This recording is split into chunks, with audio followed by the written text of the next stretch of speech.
22 million black victims of Americanism are waking up, and they're gaining a new political consciousness, becoming politically mature. And as they develop this political maturity, they're able to see the recent trends in these political elections. Any minority that has a block of votes that stick together is in a strategic position. Either way you go, that's who gets it. You're in a position to determine who go to the White House and who stay in the doghouse. You're the one who has that power. You and I have never seen democracy. All we've seen is hypocrisy.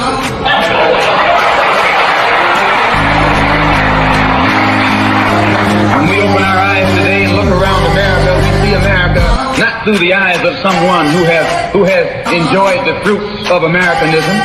We see America through the eyes of someone who has been the victim of Americanism. We don't see any American dream. We've experienced only the American nightmare.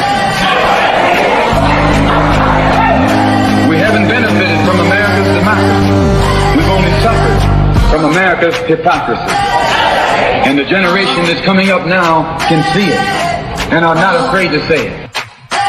And are not afraid to say it. And are not afraid to say it. And are not afraid to say it. And are not afraid to say it. And are not afraid to say it. And are not afraid to say it. And are not afraid to say it.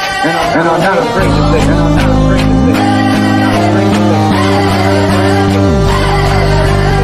And are not afraid to say it. And are not afraid to say it. Welcome, welcome, welcome. You are tuned into Black Westchester Presents, the People Before Politics radio show. Every Sunday, 6 to 8, streaming live on Facebook, YouTube, and LinkedIn. Shout out to my partners, Damon K. Jones, he's not here today. Dr. Bob is not here today. Shout out to Lorraine Lopez. I'm doing another solo show, so bear with me. It's been a very, very, very, very, very long day. Started off with went to a church service, the Mount Calvary CME, the Promise Church on South 2nd Avenue here in Mount Vernon, where you had Mount Vernon Councilwoman Delia Farquharson speaking about mental health. I think today is National Mental Health Day. Then you had Congressman Jamal Bowman, gave a strong speech. Shout out to Reverend Jeffrey Wheeler, pastor of the church. He joked Jamal's speech was so strong he might have to sign his license and make him an ordained minister because brother Jamal brought it. You can see that live on the Mount Calvary CME, the Promise Church, on their Facebook page. You can still watch it was streamed live. You can watch it at your leisure. Then after that, we had the book signing for my partner Damon K. Jones' first book, which is called, if you give me a minute, I don't think he has a thing up here no more. I actually have a copy somewhere around here, I think. It might be on the other side of the room. Up here it goes. Nope, that's not it. I will blast I will blast that later. Hold on, let me see if I can just find it real quick. Hold on, peoples. This is what happens when you don't have nobody with you. The name of the book is The Empowering Benefits of Detoxing, Cleansing, and Eating Clean. God is in our vegetables. And a book signing today also at Mount Calvary after service. Damon K. Jones, publisher of Black Westchester, his first book. If you have not received a copy, if you didn't copy a copy yet, go on Amazon.com and you can cop a copy. Yes, that's his book. So we had the book signing. And then after that, it was the anniversary for his wife and daughter's business, Cupcake Cutie. Their six-year anniversary. So that was definitely a very, very, very long day. I was able to come home barely and get me a brief nap, and here we are with the show. This is show number 319th.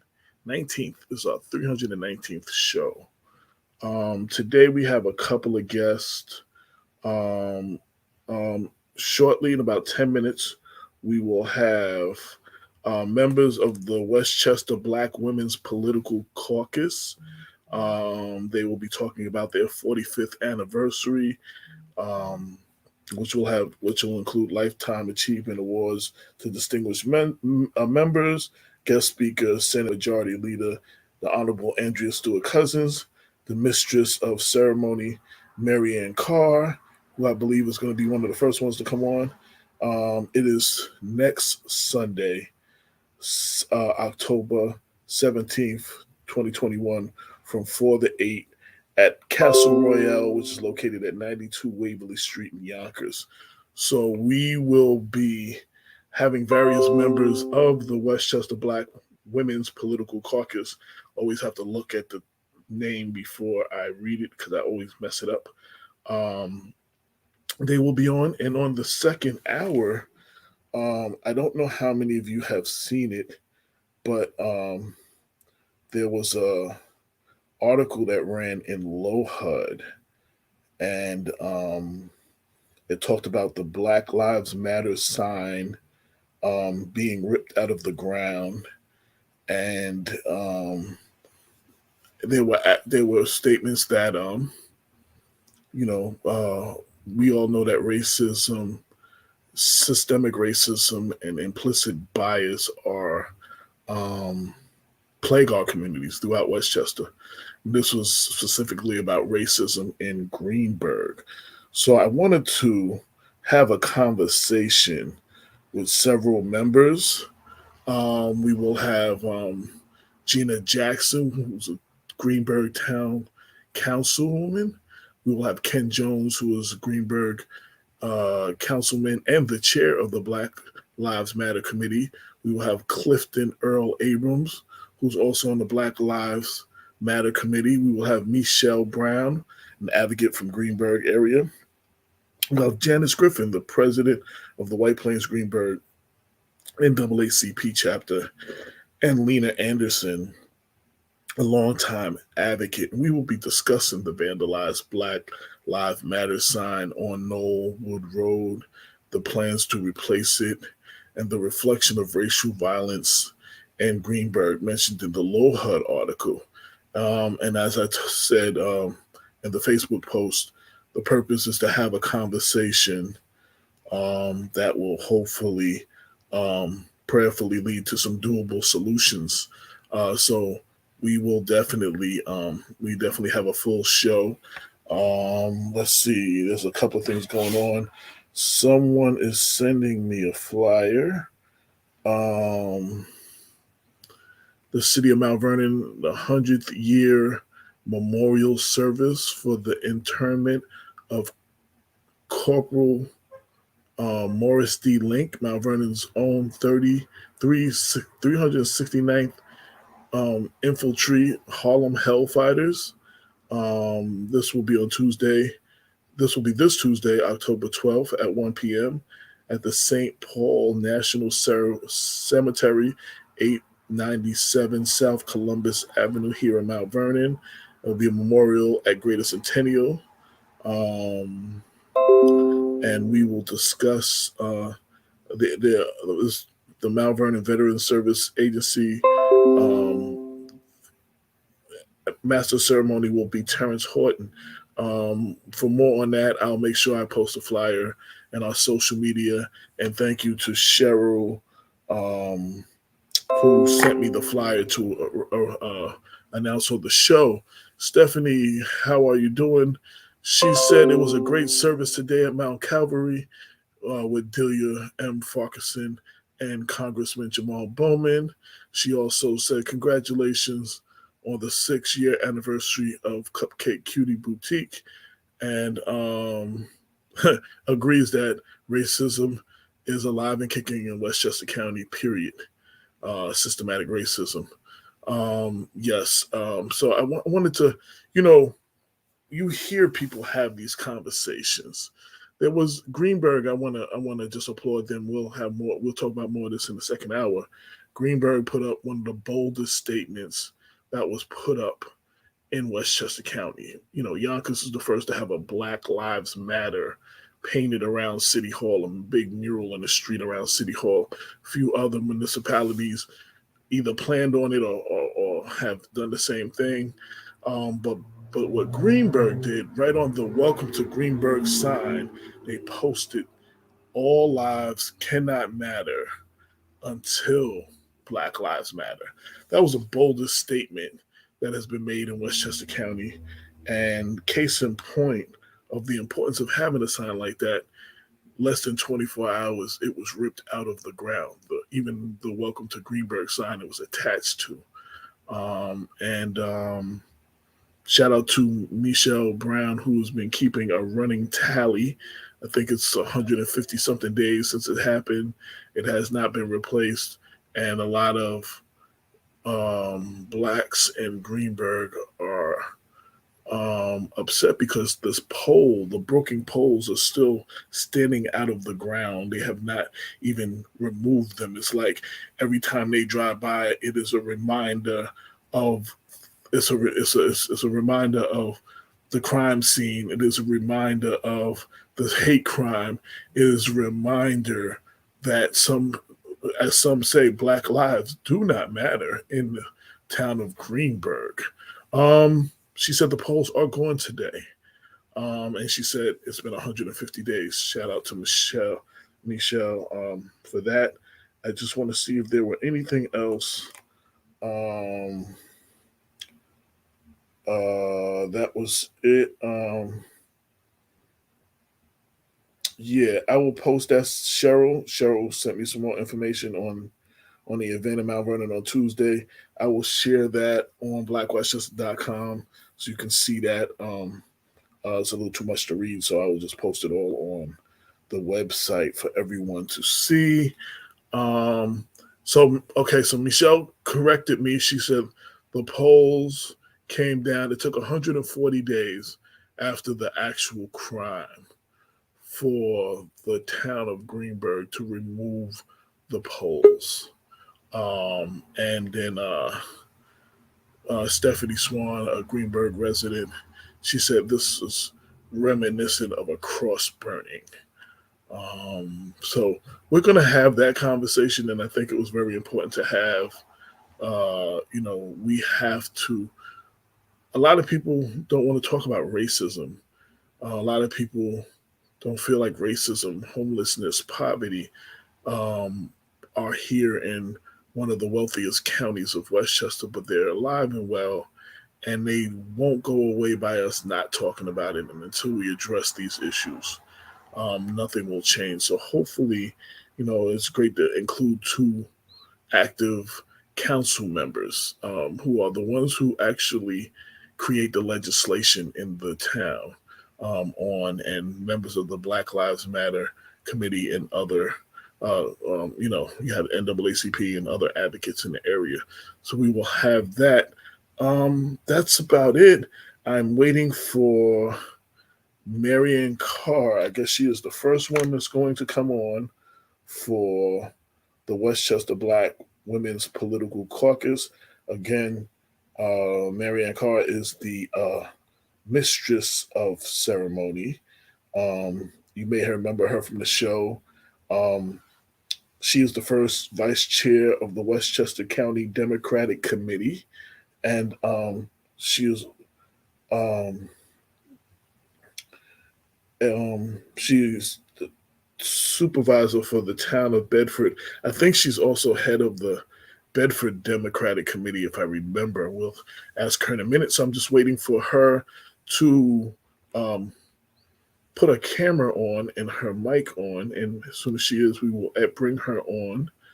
I don't know if you can hear me, Marianne. If you can, you have to put your camera on so I can put you on the screen. Anything else before that? If there's any other events coming up before the show, please let me know. I can announce them. If not, get to me. I will have time and after this, just before we get into our second hour. So by 6:45, if there's any events you want me to announce, please let me know. Okay, Marianne, I saw you for a second while I saw your camera on. I just need you to put it back on, and I'm going to bring you on the screen. And okay. As you see, normally we have the show, Damon, Dr. Bob, we're kicking it back and forth. That's not happening today. So I have a very, very, very long day, and I am struggling a little bit, but we're going to bring in Marianne Carr right now and welcome her to the show. Welcome. How are you doing? Hello, AJ. Thank you so much for having me today. I'm doing well. I'm always excited, and it's a pleasure to be on the show today. Yes. I'm sorry. I announced you. I didn't mean to interrupt you. I announced you as the first vice chair of the Westchester County Democratic Committee, supervisor for the town of Bedford, and I also said the head of the Bedford Democratic Committee. Is that true? Is that part correct? I was the chair of the Bedford Democratic Committee for 6 years, and I relinquished the chair duties. I am still a district leader, but I relinquished that when I became supervisor this year in January 2021, so that there would not be a conflict of interest as me serving as the supervisor for the town of Bedford. Oh, okay. But for 6 years, I did serve as chair. Okay. I have been, in no sense for me not to say it now, I've been saying it for 7 years. I thought that, shout out to Reggie Lafayette. I thought that I told him, I said, until he shows me otherwise, I'm going to keep saying it. I thought that his was a conflict of interest serving on the Westchester County chair and serving as the Mount Vernon City chair, and also then serving on the head of the board of elections.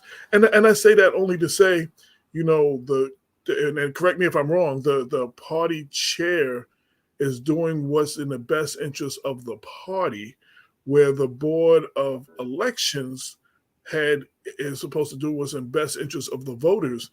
And then, at least in my mind, and I could be wrong, those sometimes conflict. I'm not asking you to comment because I know, I don't want you to get in trouble, but I'm just saying, so I've often said it, so no need for me not to say it again.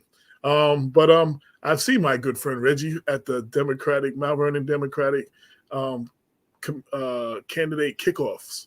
And he told me, now I don't know if it's true because he's been saying this for a while. He said, I'm about to make you happy. I said, how are you going to make me happy, Reggie? He said, I'm about to step down from the Mount Vernon chair. But I think he's been stepping down since 2014, since we had Black Westchester. So I don't know if that's true. And I never wanted to run him out. I just also thought that you can't do both. Like, if I have a problem with the Mount Vernon committee, I would go to the Westchester chair, but I can't tell Reggie on Reggie. So he's no longer head of the Westchester party, but I still think the BOE chair and the head of the party is a conflict. And that's just my personal whatever. So that was my only problem I ever had with Reggie. Never had a problem with him as a person, and as the chair himself, though. And if I just make a brief comment on that, certainly it is not a formal, it wasn't a formal policies to say that you have to step down because you are chair of these multiple organizations. For me, being the CEO of the town where I represent everyone, that's why I stepped down. So Reggie was, in his capacity, he was representing Democrats from every organization, Democrats as the commissioner, Democrat as a party, Democrat as a county party. So it's a little bit different than, say, my position. No, it's absolutely different. Since you said you stepped down because you thought it could be a conflict, it reminded me of what I always said. I've been saying since 2014, so I just figured I would say it again. That's all. But again, this is not beating up on Reggie Lafayette. I think he's done a lot of good. I think he's done a lot of good. He continues to do good. Right, from behind the scenes. But I think sometimes, again, I think having a position for too long, I think it's good to have fresh blood. And sometimes the elders need to be behind the scenes and still doing the stuff. But I think you get complacent sometimes when you have a job too long. I mean, that's just what history has shown us in a lot of situations. I want to welcome. So I'm going to bring Subomi on real quick and Lisa Marie Nero James. Okay, I had to read because it wasn't all on one screen. I had to read it till I opened it up. I couldn't read the whole thing. So, Subomi and Lisa, welcome to the show. Subomi, please tell us about the event, and then Marianne, I'm gonna have you talk about being the mistress of ceremony. Good afternoon, AJ and the Westchester Black Westchester family. My name is Subomi Macaulay. I am the president of the Westchester Black Women's Political Caucus, and we are celebrating our 45th anniversary on Sunday, the 17th of October at Castle Royale in Yonkers, New York. The event will be from 4 to 8 p.m. And I'm so glad, as my pastor says, to have as our MC, Mistress of Ceremonies, the one and only Marianne Carr. Are we? You go to the same church I go to? I'm sorry? You go to the same church I go to? Yes, we go to Greenburgh. Okay, no. My pastor says that all the time. He's happy glad, and that's the only person I ever heard say that. So I wasn't sure if you were a member. He's always happy glad that we're here today. Happy glad. Shout out to my Pastor Paul, and I'm so glad that you had the little tongue slip when you said the name of your organization, because I always mix it up because we're Black Westchester, and I always mix up the order of Westchester Black Political. I never get it right. I had to read it out loud. So I'm glad when you read it, you did the same thing. I don't feel bad. Yeah. And I have to tell you, this event, I call them Team 45, and I see Lisa Marie Nero James and Beryl Weaver, who are co-chairs of this event. And Team 45 is on a roll. Go ahead, Lisa. Hi, everybody. My name is Lisa Nero, and I am so excited to be here. Thank you so much for having us to allow us to have a platform to really just tell everybody about our event that we have planned. And it's just the fact that we are honoring 10 amazing strong Black women who have a history with politics and activism and organizing, and their history precedes themselves. Of the honorees, we have Senator Honorable Ruth Hassel Thompson. We have Honorable Diane Atkins, who's just so active. We have longtime activist Gina Anderson from New Rochelle, and if anybody in New Rochelle, everybody knows Gina Anderson. But just a host of other strong Black women in the community. And how can we forget, other than Honorable Pearl Quarles? We are celebrating because they are just I call them the original OGs of Westchester Black politics. And I'm so proud, so proud of how we have just this platform to shine them, let them shine. Everybody's into the New York City politics, and, everybody knows what's going on. And I had the honor and the privilege of bringing New York City to Westchester. So, we have the governor is coming to bring a message, the lieutenant governor. We have the DA who called me personally on Friday. And so she's purchasing her ticket to come to our event.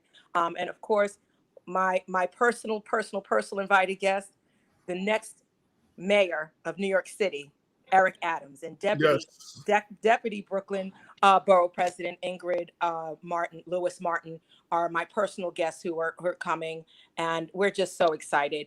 I just want to take this short minute to Mistress of Ceremonies, Marianne Carr. I got the chance to meet her yesterday when we were doing a walkthrough and a run through, and just an amazing woman. I love your spirit, sis, and I enjoyed meeting you yesterday. And, thank you so much for taking time out of your schedule, because I know how busy it is to come share this time with us. I want to also just give a short shout out to my co-chair, Beryl, amazing woman to work with. She's the president of our Yonkers chapter. And the last shout out to give to our newly elected president, who is just girl on fire. And it's just amazing how Subomi takes time out of everything that she does. I swear her resume is almost as crazy as mine. And she's just an amazing woman to work for. And I tell everybody they can't get mad at me. I serve at the pleasure of the president, and anything that Subomi needs, I'm here for. But again, thank you so much for giving us this platform, just to let them know anybody is going to be at this event. We're following social distancing. We have everyone say we're checking vaccinations. We have professional medical professionals coming to check vaccine authenticity, and yes, yes, I said it, and also to check temperatures. So again, we know that these are all concerns. We want to make sure that everybody is, we're addressing everything. We're trying to keep everybody safe, but as New York continues to just open up, we're going to follow all protocols. We know everybody wants to get back to normal. This is the new normal. Let's just get used to it, and let's just get past it, and let's just keep fighting this Delta. Thank you. Thank you so much. AJ, I want to give you a shout out because since I've taken over as president of the caucus in July, you have stood by my side. We went to Washington, D.C. together for the Voting Rights March. You were at the Westchester Women's Rights. So I thank you as my brother, always standing with me, always supporting me. I'm truly humbled and grateful, AJ. I think that's our responsibility. Shout out to the Westchester County Press to be along with them, the voice of African Americans in Westchester. If we don't, who will? Yeah. You know what I'm saying? Of course, we're a small operation with a bigger digital footprint than we actually have, but we can't be everywhere and do everything. But I think we have to uplift our organizations and our activists who are doing the work. We have to highlight them as well as hold our elected officials' feet to the fire. What was it that made you select Marianne Carr as the mistress of ceremony? I had the pleasure of interviewing her when she was running for the seat for the county Democratic Party, and I had the pleasure of being a late endorsement in her race for Town of Bedford supervisor, which I stand by, and I think that she will do a great job if she runs again and wins. I think we need more. I'm not so much into persons of color. I'd rather have a person of conscience than a person of color. So if you can find a good person of color with a person, if that's a person of conscience, I'm 100% behind that person. And I think you would have done a great job. And I hope that you get another opportunity and the people wake up and elect you in that. So, what made y'all select Marianne for the mistress of ceremony? Well, Marianne Carr is a longtime friend. I have watched her in the community. She's a member. I believe in promoting from within. So we always have to give our members kudos. She's an advocate, and she's always there to stand with us and work with us on all of our community issues. So there was just no choice. Marianne Carr was the only selection to be the mistress of ceremonies as we celebrate our 45th anniversary. And if I may add, one of the platforms that Westchester Black Women's Political Caucus stands on is to help women of color run, and falling behind the same premise of she should run.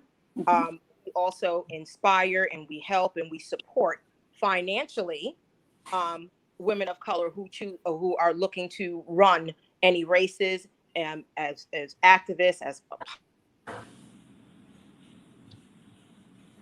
We lost you. I think we lost you. Yep, I'm back. Okay, there you go. Right, and because of how she ran her campaign, and again, we celebrate you because running is not easy. And as you know very well, I was on Tasha Young's team running for supervisor of Greenburgh. It's not easy, and it's Absolutely. Yeah, I don't know. We keep losing you. I don't know if you're hitting the mute button or no. It's something with my I guess my Wi-Fi. But again, we celebrate women and their races, and whether they win or lose, we just always want to commend those who have run a good race. And so again, Marianne was just a natural choice. Absolutely. Oh, Marianne, how do you speak about being selected, being mistress of ceremony? I'm just immensely honored to be considered and to be the mistress of ceremony. These women, I could not be where I am today without the work that these women have put in. You know, Bedford is a special place, but it does, you know, I couldn't be there because of the electorate does not, the dominance does not look like me. So it is their fierceness, it is their drive, it is their inspiration that pushes me to keep going and just be as, you know, as daring and as meaningful and purposeful as I possibly can be. And so, Madam Chair and Team 45, it has just been an absolute pleasure working with them, planning this event. I'm really truly honored just to be in their presence and to have them just to be surrounded, you know, with, you know, in their company. It is I always say that 45 years is a long time, and so this vision that was, you know, crafted 45 years ago to bring forth this organization and to think about the impact that they've had on the many different candidates, and especially the many different candidates, women of color who didn't have a seat at the table and had no path to getting there in Westchester County, you know, decades ago. So they've been relevant. They continue to be relevant and impactful. And I'm just joining a team that's already making a difference. It's really truly an honor to be the mistress of ceremony for this 45 years. Like I said, it takes a lot of endurance to be alive and be relevant for 45 years. Absolutely. Black West has been around 7 years, and that's been a big deal for us. So I can imagine 45 years is a big deal. And I do want to comment on what you said about running, and especially running and for our audience, running in areas that we might not be the majority in. You did not let that stop you from running. You were a threat because I saw the attacks that you received, and if you weren't, you wouldn't have received so many attacks. I saw some of the attacks that you received, including one where they brought our name involved in it. You know, they tried to use us to discredit you, which didn't work. But they tried to divide us. They tried to divide us, and it was it certainly didn't work. You know, Black Westchester has you know, has a platform. You've been supportive of many candidates, many people of color, with, like to say, quality candidates. And you supported me, and I tell you, it's a humbling thing to get an endorsement from your own community, because they understand the hill that you have to climb. It's different. It's very different when you're not in the majority. And certainly I'm nowhere near in the majority, but without stirring up some good trouble, I would not be here, and I would not have created a place for another African-American woman who's running on the board and a Latino to be on the board. So it was as a result of my persistence that got them on the ballot for 2021. So I have no regrets. and I will continue to work where I see there's a need. And I tell you the same thing I told Tasha Young and Shanae Williams, which were the other two women candidates, period, that we endorsed in this election. You know, somebody asked me, do I feel some kind of way that the candidates that we endorsed lost? And I was like, absolutely not. I mean, Shanae and her loss stood up and scared the system, because she literally, and this is where I just want to bring this out, where we keep saying every vote counts. She was a percentage point behind. You know, it was like 49 to 50. Like, they were, at one point she was ahead a little bit. Like, we have to come out and show out in these elections. We really do, because she could literally be the next Westchester County Clerk, and I hope that she runs again. And Tasha Young shook things up in Greenburgh. You know, she didn't come as close, but she got a good percentage, and she didn't have as much time to campaign, and a lot of people still didn't fully know her, but she shook Paul Feiner. I mean, I saw that when they Shook the foundation. She shook the Foundation, and that's what you do. You know, that's what my mother said. You shake. If you don't, you run to win. You work hard to win, because you need to have a seat at the table to represent those who are not represented. Win or lose, you didn't lose because you did something that had a meaning, and it was going to at least send a message to people that we are to be reckoned with. We will not sit by here and support you all these decades. You know, I've been supporting candidates left and right, mostly, you know, people that were not from the underrepresented group. Mm-hmm. So when it's time for us to run for election, where's the reciprocation? Right. I mean, I've supported, you know, being the chair of the Democrats, and even before I was chair, I hit the pavements for every year, trying to get people who align with my values elected. So I think it's only fair that we should expect the same thing when it's time for us to become candidates. We expect that same type of support and just, you know, seeing that, recognizing that we've been working hard in the party to help others get elected. So we want to be supported in that same fashion. Absolutely. And I want to say one last thing about that. You know, the powers to be, if you will, the establishment is scared of the browning of America. This country was run by white men. I mean, this country had forefathers, not even women, just white men.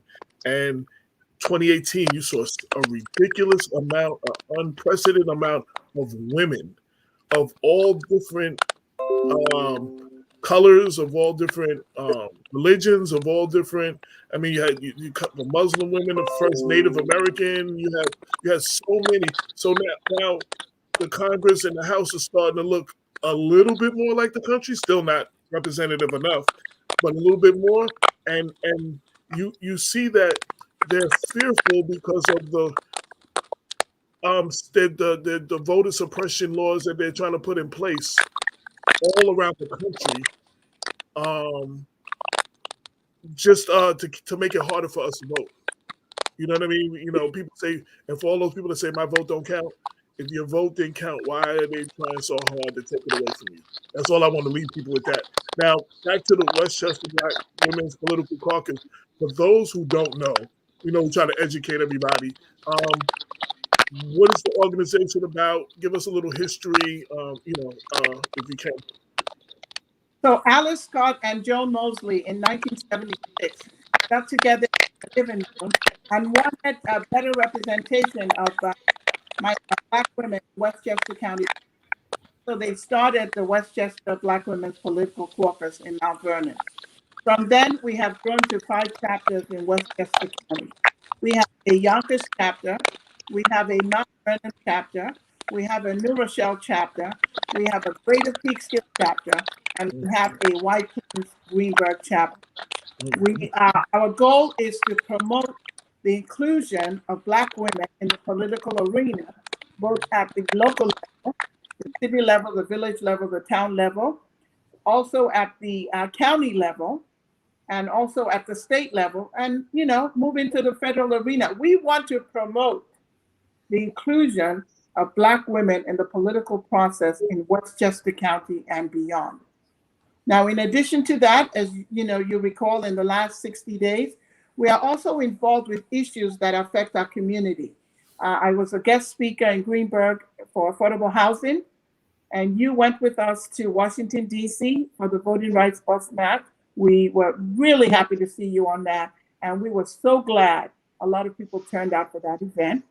So that's what we're concerned about, issues that affect our community. Okay. 45 years, that's a big deal. We keep losing your sister. Lisa. Yes. Hopefully we get it back. There you go. Would you like to add anything, Lisa?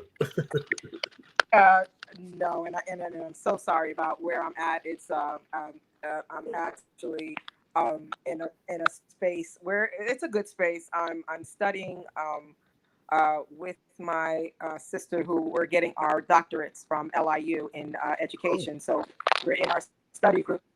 Okay. So forgive me, I'm not. When we were in the studio, we had an automatic applause button. I don't have that, so let me give you applause for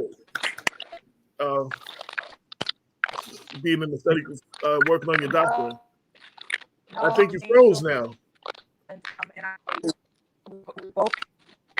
So we want to invite everybody to come up with we both entered the program. It's coming a week from today, Sunday, the 17th of October, as we celebrate our 45th anniversary. And we are so glad that we have received overwhelming support from the Westchester and New York community, as well as the whole United States of America. So we look forward to seeing everyone there. Mary Ann Carr, we thank you so much for always working with us. Lisa Marie Nero is one of our co-chairs, along with Beryl Weaver from Yonkers. So I will let Lisa have the last few minutes. Lisa? Yeah, Mike. There you go. Yes, hopefully you can hear me.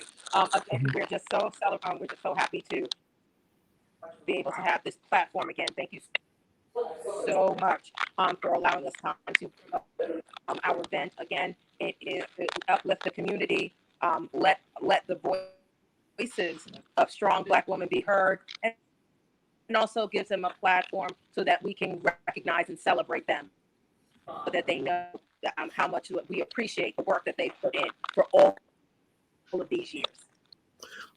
In closing, can you just tell us one more time the date and time of the event, and for people that want to know more about the organization or contact the organization, any contact information, social media to follow you all, and how to go about getting tickets, which is probably one of the most important things.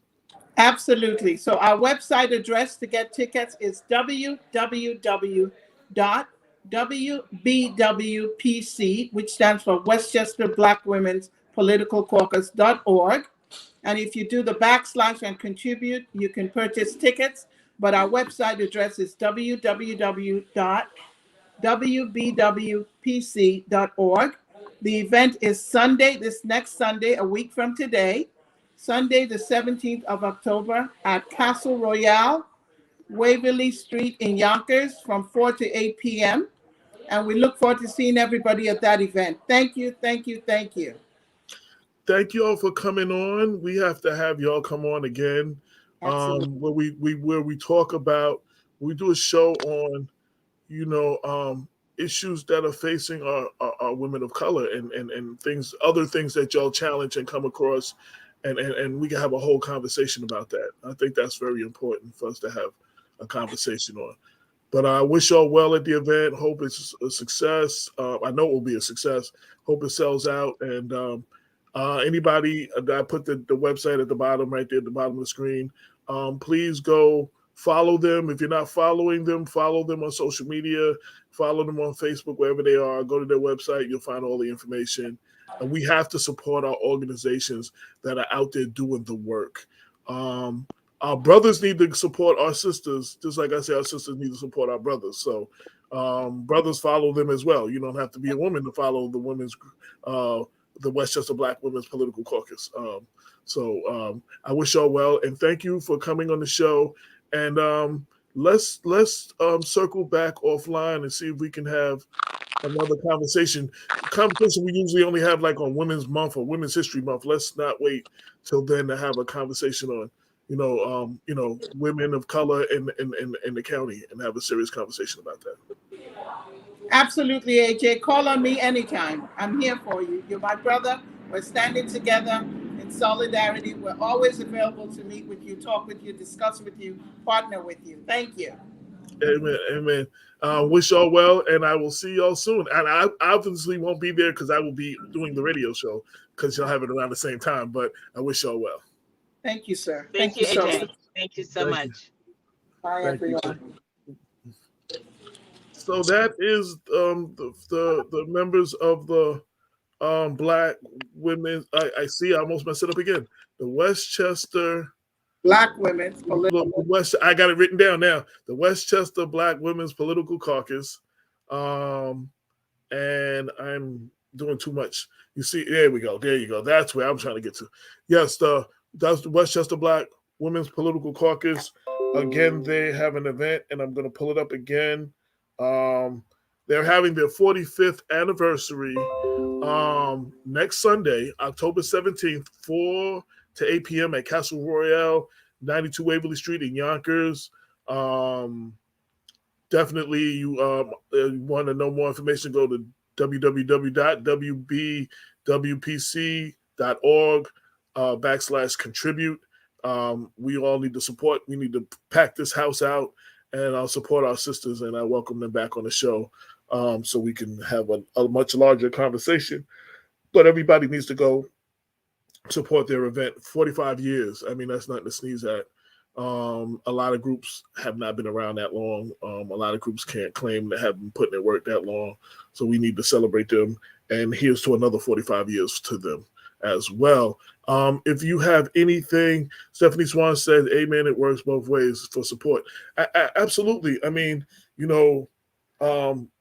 traditionally, now, a lot of men get a little upset when I say this, but traditionally, like I've been out there, and when I'm out there, I see mostly women out there, whether it's fighting or fight at the protests. Our sisters be putting in work, and it's not just our sisters. There's women of other colors that have come out. I don't see enough of the men come support. We have to support our sisters. That doesn't mean that men are not there. There are brothers that come out, but not enough. Brothers don't even come out and support our brothers when they're out there. And I like to see more of that. We need to come out and support and show more unity, and we can get more done that way. Anybody who has any events or anything that you want me to mention over the next 5 minutes, please do so. Please send them to me now. Shout out to Damon K. Jones, who released his first book. We had a book signing for his first book today. Of course, I don't know the name of the book by heart, so I got to keep pulling it up. The Empowering Benefits of Detoxing, Cleansing, and Eating Clean. Gaining optimum health and wellness to charge your body's mental clarity and spiritual frequency through food, which is very important. And today, as Mount Vernon Councilwoman Delia Farquharson let us know, today is National Mental Health Day, and mental health is something that plagues our community as well.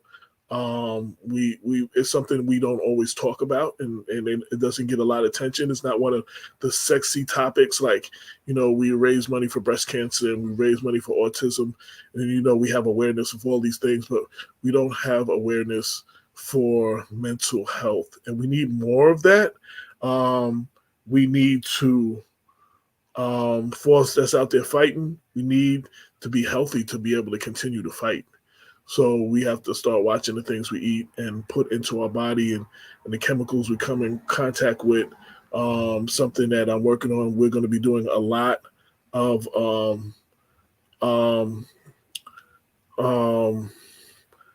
National Mental Health Day, racism. Sandy Barnaby wrote, if you could elaborate more, I will read, but I'm not sure what you mean by that. If you can elaborate more, I will definitely share it. We have to racism. Okay, here we go. Sandy Barnaby. Racism drives pain and mental health suffering. The professionals are not prepared to address persistent stress. I do believe a lot of the things that come from systemic racism and even implicit bias, one of the effects of that is mental health. I mean, when you're going through something over and over and over, and you are fighting for something and you are not heard, and you know the system is set up for you to fail, that's not an excuse for anybody who doesn't go out and do anything. But it does play on your mental health, and we need to talk about that more. Sandy, maybe we can sit there, talk offline, and we can come up with some experts and some people in the community. We need to have a show on mental health. We need to address that more. And Damon will definitely be involved in that show, as he is doing a lot of work with health and wellness now. We'll be covering that a lot more. But mental health needs to be something we have an open discussion about. So thank you, Sandy. Yes, we'll talk offline. Reach out to me offline, and we'll come up with a nice little panel, and you'll provide me with some of the information I need to be able to host that show effectively. But yes, let's make that happen.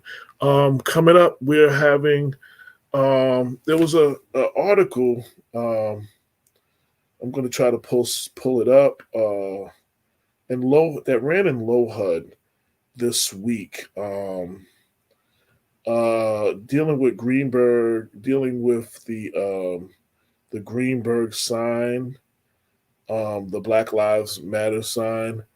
I'm going to try to actually, let me see if I can pull something up real quick. While I'm waiting, if you'll bear with me, having a rally coming up this week. I might be able to pull the video up of one of our guests, Clifton Earl Abrams, from the Lohud, from the Lohud article. There was a video that ran with it, and I'm gonna see if I can pull it up. I found it on my phone. I'm trying to find it on my computer and see if I can bring it up. Let me just send myself a link. See if I can bring that up. Hold on. I think that would be good. So the article, basically the title of the article, first off, was Greenburgh Black Lives Matter sign removed from gateways into the town. It's a very strong article. One I'm not used to seeing dealing with topics like this in Lohud, so I applaud them and the author. I believe was Eduardo. I don't remember his last name. For addressing this, I'm going to see it one more time if I can pull up this video. Let's see if we can pull up this video. Lohud.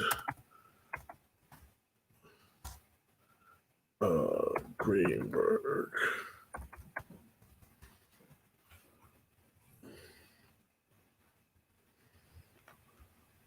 Okay.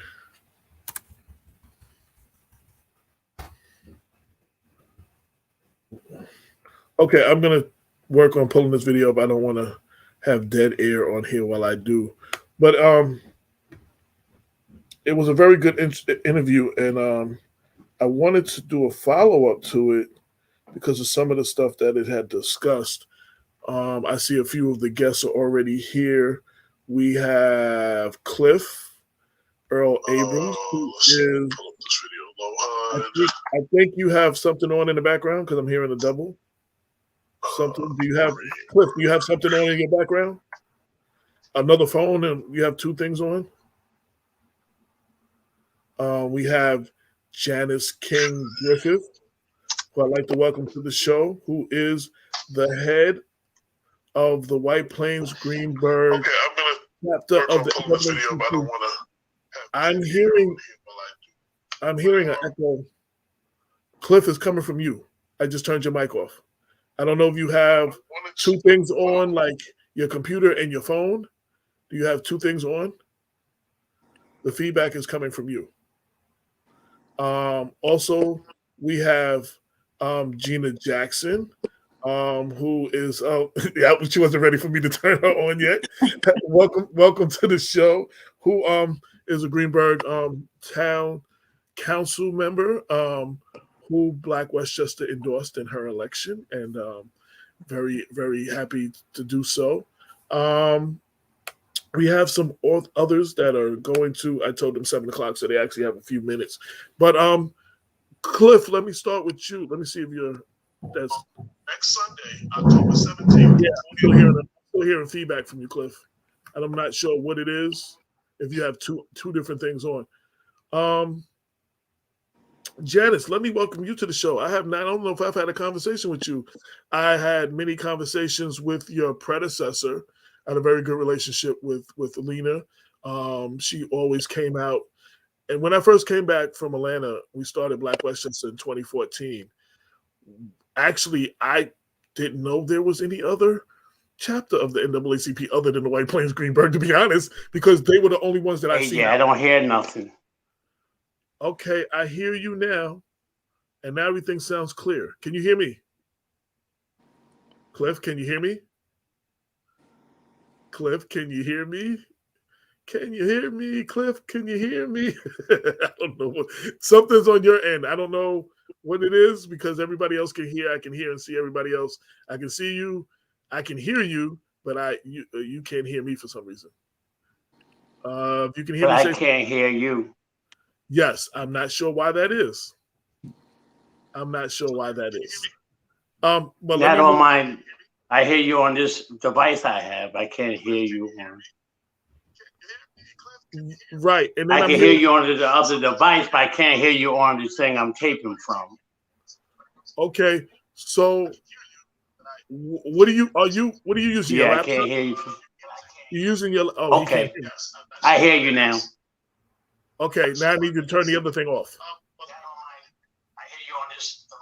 Yeah, I hear you now, AJ. Okay, I need you to turn the other thing off. One of the things have to go off. So I'm gonna pause. I'm gonna mute Cliff. Oh, so I was saying, Janice, I just wanted to welcome you to the show, and this is my first real talk since you've taken over. Thank you. Can you hear me? Can you hear me? Yes, I hear you well. Okay, all right. And Gina, give me a mic check real quick. Let's just. Mic check 1, 2, AJ. Yep, sounds good. Sounds good. There you go. There you go. So yes, I'm looking forward to working with you. I had a relationship, like I said, with Lena, mostly because of Damon's relationship to Greenburgh. Right. And he was a member of the chapter. So yes. Every time he spoke, I brought the campus. He was very valuable to us. We miss him. Oh, okay. Well, we miss him here in Mount Vernon too. He'd have moved up. Yeah, I know. And I bought his book, and I'm ready to support him, and I'm so excited. So, well, I'm sure he'll be glad to hear that. He had a very successful his first book signing today. Mm-hmm. At Calvary Church. It was very successful. Okay. I'm looking forward to getting him on the NAACP show. Getting him on a forum so he can talk about his book. So I got to reach out to him. Absolutely. If you have any problem connecting, please let me know and I will help make that happen. Thank you. Appreciate it. Absolutely. So let me see if we got Cliff back. Cliff. I'm still hearing the echo. I'm going to need you to turn one thing off, either the laptop or whatever you're speaking into. You might have to turn that volume off Yes. and turn the other volume on, because right now we're getting the feedback. We're getting that. And I see there's somewhat of a delay. But too. I can't hear you talking for some odd reason. I don't know what I need to do. Try turning off the device you're talking into, and whatever you're holding, turn that volume on. You have to have one on or the other. Both on is causing the feedback. And I've had you on the show before. We never had this problem before. I don't know what that is. So I really wanted him to kick it off because there was an article that he spoke, that they interviewed him, and it had to do with, and he being a member of the Black Lives Matter committee. And I said in the beginning of the show, and I'll start over again. So one, I want to applaud the town of Greenburgh, because the sign "All Lives Can't Matter Until Black Lives Matter" was the boldest statement made in the county. Yonkers, of course, was first to put a mural around City Hall, and I think some other municipalities are following or have followed. But the phrase "All lives can't matter until Black lives matter," which was a very bold statement, and obviously it ruffles some feathers. And I just want to say, in the beginning of the show, no one is saying Black lives matter more. No one is saying that anybody else's lives do not matter. And every time we say Black lives matter and someone says, "Oh, well, all lives matter," all lives obviously do not matter if Black lives don't matter. That's why that was such a bold statement, and people have a problem with just the statement. You understand what I'm saying? Which is further proof that Black lives don't necessarily matter some places in Westchester County, and nationwide. We see the persons of color killed by the police and the treatment by police departments, and we see racial discrimination at the workplace, and it's so many different layers. That's why I wanted to have this conversation, because the author basically put in the question, do Black lives really matter in Greenburgh? And I thought, Black Westchester should have that conversation. So that's why I invited all of y'all. I want to give Janice a chance to speak as the head of the NAACP, which is AJ? Yes. You have Councilman Ken Jones trying to get in? I'm getting ready to bring him in now. I see him in the Okay. green room, and I'm not sure where everybody else is, but so far, so Councilman, I do see you, and I'm going to bring you in shortly. I'm Janice, as the head of the NAACP, our historic civil rights organization. Where do you see things as far as race in Greenburgh? Again, being one of the wealthiest counties in the country, people don't want to talk about racism, poverty, homelessness, and other things that plague Westchester like it does not exist here. But not talking about it does not make it go away. And being part of the NAACP organization that has been fighting for generations, for hundreds of years. I'm not sure how long you've been around, the exact date, but for over 100 years, I'm sure. Yes. I wanted your local representative. About 112 years, 113 years, something like that. Right.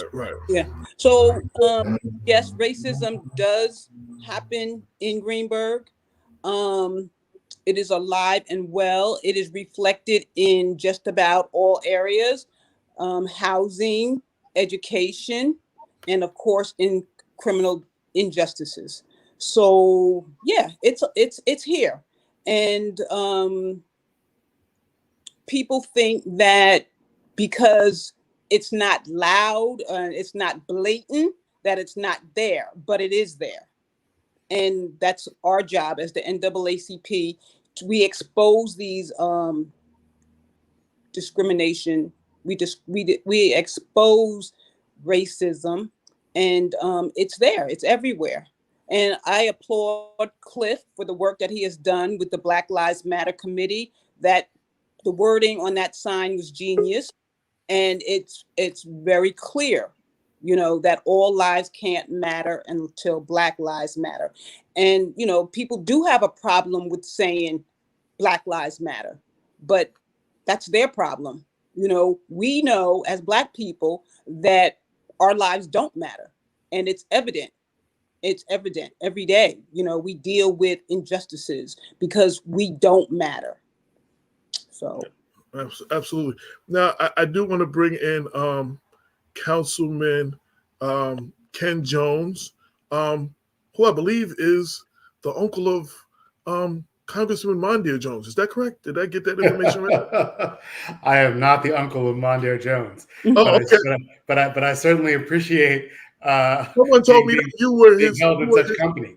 Someone told me you were his mother's brother. So I'm just. I have to go straight to the horse and ask you. That's actually what I heard this week. So, well, that's a beautiful connection. I was an early supporter of the congressman in the town of Greenburgh. I through a fundraiser or actually a meet and greet for him early on in the campaign, but I can't claim to be of the same Jones family. Okay. Now I brought you in because I'm getting ready to bring everybody in a minute, but I wanted the two of you, Councilman Jones and Councilwoman Jackson. So you're in a town, I'm not sure what the racial makeup is of the town, but you are the lone persons of color on this board. I know that sometimes could be unfair because there's no way, there's no way one person or even two can solve. Our problem is so long-standing that you're not going to erase it even in one term. You're not going to be being one of the lone voices in media. We're not Black enough for some people. We're too Black for others, and we're useless to some others, and we're just troublemakers to others. So I can imagine what you must deal with, but I want you to talk about navigating that road of systemic racism, implicit bias that plagues our communities all over the country, but in your city, in your town. How do you navigate that? You can't do everything, but talk about navigating that from your position. So I'll start off, Ken. Yes. So as everyone is aware, I was elected to the town in November of 2019, started my term in January 2020. I started it and didn't know that we were going to be part of a big pandemic. So all the things that I had wanted to do, of course, got delayed. But I want to really say thank you to the opening of what you said, AJ, because as an elected official and newly elected official, you take on and you do hear what everyone is saying, and you want to take that magic wand and change everything and make everything right. And really take on that stress of why can't things be different, or why can't, we can really make change. And I had to really think about that, especially with everything that happened with George Floyd, and then just really getting into and delving into and listening and looking at Greenburgh's history and to seeing what really can I offer, in my turn to try to address what we do see and we definitely have identified as being an issue. And so what I did start out with is Greenburgh Against Systemic Racism, the task force, looking at law enforcement, housing, healthcare, employment, and education.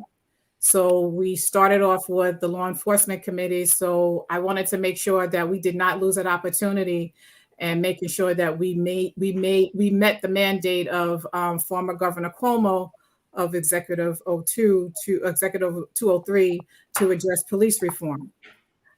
So I was glad to at least that people from the community came together, worked together, tireless hours, and put a report together that, for us to work from and start implementing changes that is definitely been recognized. And there is still ongoing changes that needs to be made in the police department. but it's a work in process as anything is. Also, we have also the housing committee that has been formed. So, we are definitely looking at disparities that's surrounding the housing issue. Actually, Cliff Abrams is a volunteer on that committee as well. And, and there's great work that's coming out of that committee. So we are working now on a report to present to town board to say, out of the research that we have done, we have found areas that definitely need to be addressed. And there are some things that we recognize that we can address immediately. And again, as you stated earlier, there's things that's going to take time. But again, there are vehicles in place to really start addressing or to continue address what we know that is an ongoing issue. Brother Ken. As you mentioned, it's difficult to navigate the terrain when we are the only Black members on the town council, and we're faced with years of racism and discrimination in the town, just like in the country as a whole. For me, having been on the town board a little bit longer than Gina, I'm in my second year of my third term. What I've come to realize is that people don't want to talk about these issues of racism in America, of racism in the town of Greenburgh. White people in particular are offended when we as Black people try to bring up racist things that have happened to us. They're incredulous when we tell them what happens to us in the current day and age. My feeling is that the best way to deal with these issues, those who, as you point out, think we're too Black, not Black enough, or just useless, is to keep the conversation going. My goal is to have us all, Black, white, Latino, Asian, everyone in the community, to talk about these issues of racism. Because I believe the problem is that we haven't been talking about it, that it's not taught in the schools, that people are able to think we live in a post-racial society because we don't talk about it. So what I like to do is bring it up, talk about it, keep talking about it, keep it in the news, keep it on Black Westchester, because that's the only way we're ever going to move through this stuff. As long as we keep not talking about it and capitulating to the desires of the wider population and thinking, oh, well, I don't want to bring that up because it's not important enough, or I don't want to bring that up because I don't want to ruffle feathers, or I don't want to bring that up because it's uncomfortable. It's going to be uncomfortable. We have to deal with the uncomfortableness. Racism is uncomfortable. And I believe that the best way to deal with it is just to keep the conversation going. Now, I want to get to Cliff, and I want to bring in our other two guests. I brought this up. I don't know how familiar you are with the show, but the tagline for the show, People Before Politics, is real talk for the community. So, and we play a clip from Malcolm's speech, The Ballad of the Bullet, which ends, and they're not afraid to say it. So we have to say, I specifically asked both of y'all that question because I've heard a lot of various opinions of y'all as council people, many from our own people. So I wanted to give y'all, I'm not sure if y'all have ever been asked that before, so I want to give y'all the opportunity to speak on that. Now, we did invite Town Supervisor Paul Feiner, who is usually good, and let me just say that he's usually good on, even if it's last minute. He said he had some plans to do something with his family or something and couldn't make it. But one of the things I had a problem with in the article, since we were talking about Black Lives Matter and the Black Lives Matter sign and racism towards African Americans, and I don't think this is racism. I think this falls under the implicit bias umbrella. He went into, yes, racism is a problem, and he got anti-Semitic hate mail. And I don't want it to mean what the Jewish individuals have gone through. But the conversation was about Black Lives Matter, and far too often, white people that are supposed to be our allies, whether they mean to or not, that's what I put it more under implicit bias than systemic racism, because maybe they don't even know. That's what implicit bias is. But you demean and I felt like it took the shadow off of what we were talking about, the spotlight off what we were talking about. You know what I'm saying? Again, that's like saying Black Lives Matter and white people saying, well, all lives matter. You know, so you know, I felt that, and I wanted to tell him that here and give him a chance to speak on it, but he's not able to be here. I'm going to bring in our other two guests, but I do want to go back now that Cliff has solved the sound problem. Yes, I did. I wanted you to talk about, you can hear me good now, right? Yeah, I hear you crystal. Okay, I'm going to bring in our other two guests, Lena Anderson, who I spoke highly of, is a longtime advocate, former president of the NAACP, but I wanted her involved because she's been on the front line for a long time, and I think we need to have, you know, we need to have people that have been there before us that's putting in the work. We need to hear from them as we go forward. And Mechelle Brown, who I've got to know recently, who is definitely a firecracker, who is definitely she's definitely ready to set it off all the time. But she's been putting in the work. So I want to welcome both of y'all to the show. Thank you. I want to go back to Cliff. Starting out, we weren't able to talk to you in the beginning. You were on. You fought for the signage. You with the Black Lives Matter committee, and you were featured in the interview, a video in the report write up from Lohud. I wasn't able to pull the video up. It's been a busy day, but I wanted you to talk about that a little bit and talk about your experience in fighting for, you know, the signage and the representation of Black Lives Matter in your town.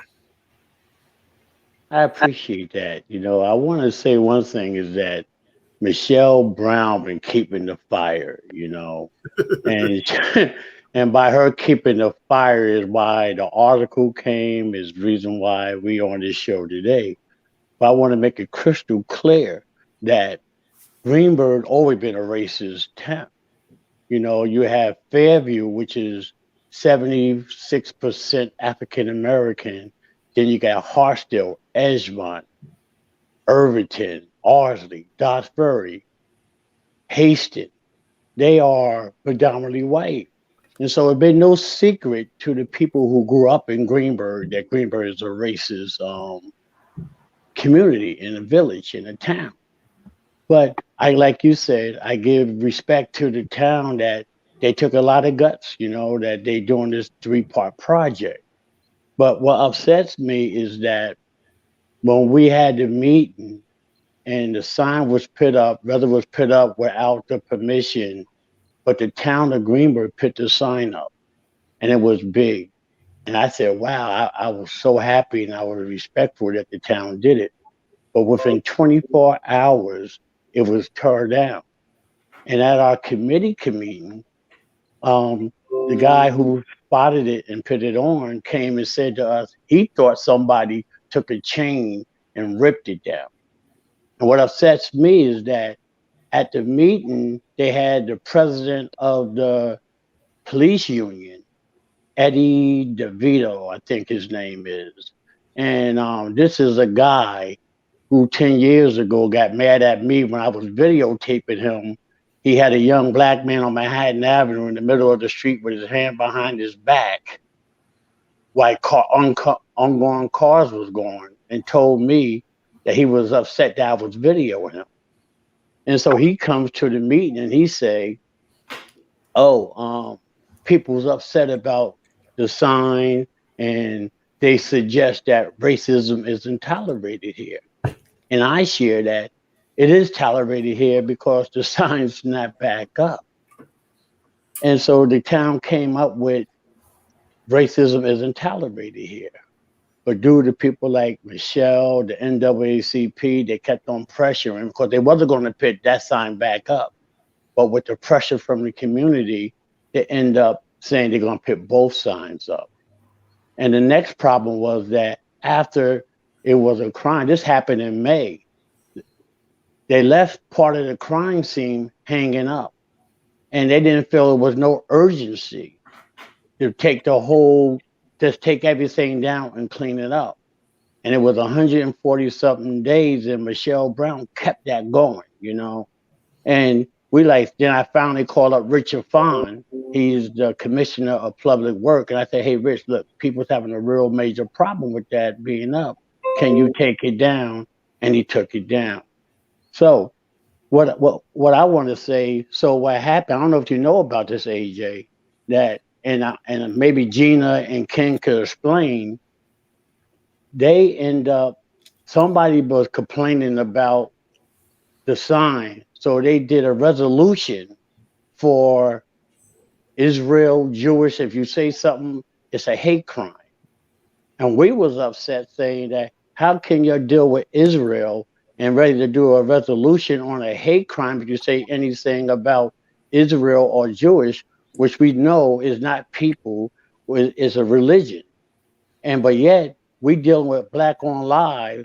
Black lives can't matter. All lives can't matter to Black Lives Matter. And y'all ain't making anti-blackism a resolution as a hate crime. And so this is what we've been going back and forth with.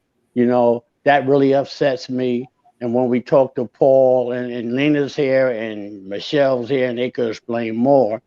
But it's just a disgrace that the town, and when I look at it, like there's no sense of urgency.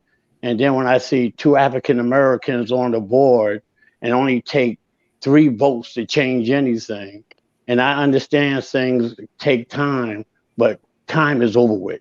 We've been 400 years of giving breaks and giving time. And anytime something happens when it comes to the Black race, it's always be calm, wait your turn, be patient. Now we're not being patient no more, and we're going to fight this hard.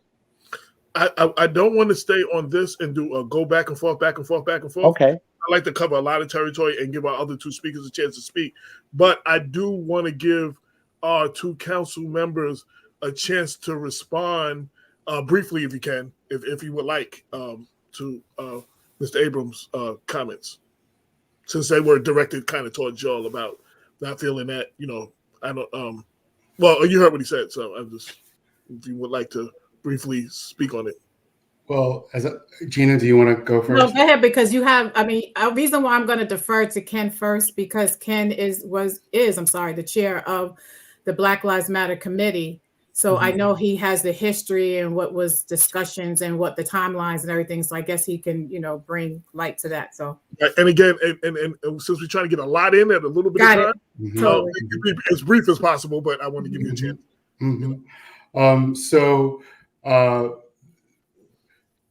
The reason that the signs haven't gone back up just yet is multifaceted. None of it is because there was opposition in the community to the signs. One of the reasons that all lives can't matter until Black Lives Matter is going to go back up is in fact because of the conversations we had with the venerable NAACP and the Human Rights Advisory Commission of the town of Greenburgh. And we are going to put those signs back up. We wanted to put, as Cliff mentioned, this is a 3-part Black Lives Matter signage effort. It involves banners being created by students that are going to go on municipal buildings and on school buildings. It involves the mural that Cliff is spearheading, and it involves these signs that we're talking about. And one of the things we wanted to do, the committee wanted to do to make the biggest impact is to unveil all 3 at the same time with a press conference and a Q&A. And so in order to do that, we need to be adequately prepared on all 3 fronts. Now we have applied, we have applied for grant funding for the mural. So we're going to have to wait till we get the grant funding to do that. But in an effort to move things more quickly, we have come up with a plan to unveil coming soon at the mural. We're going to hang the banners and we're going to put the signs back up. But we're waiting for, IDA came through and the banners weren't able to get completed as quickly as we wanted them to. The security is, the Greenburgh Police Department is working on security to protect the signs both to guard against future vandalism and if vandalism occurs, to catch the vandals should they tear down the signs again. So we're now in a holding pattern, waiting for the banners to be completed and waiting for the proper security apparatus to be put into place so we can do that. As soon as that happens, it's going to go back up. And real briefly, I want to one of the things Mr. Abrams said was that the legislation or whatever about, I don't know what I'm not there, so I'm only going by what I'm hearing about Israel or Jewish or whatever, that being a hate crime, and this and other things that are happening in the Black community not being considered a hate crime, especially by two African Americans that represent us on the board. So if one of y'all want to speak to that briefly. Well, I certainly think it's a hate crime. Gina? Yes, it definitely is a hate crime. I think so. Can we let's just go back, and this is not Ken and I being defensive, but let's just go back. The resolution that was posted on the agenda, which has now been pulled because it's not going forward right at this minute. They delayed it just because, well, I'll get to that in a second. That was a resolution that Supervisor Feiner was looking to introduce. That was nothing that we were voting on. That was something to say that he and I'm not sure, he and someone else from the Jewish community was working on to put forward. That didn't say that any of us, and I know personally, I have not responded to the language in that resolution because I just didn't think it was correct. And clearly from what we both are seeing from the traffic of our emails, that there are Jewish organizations also feel the same.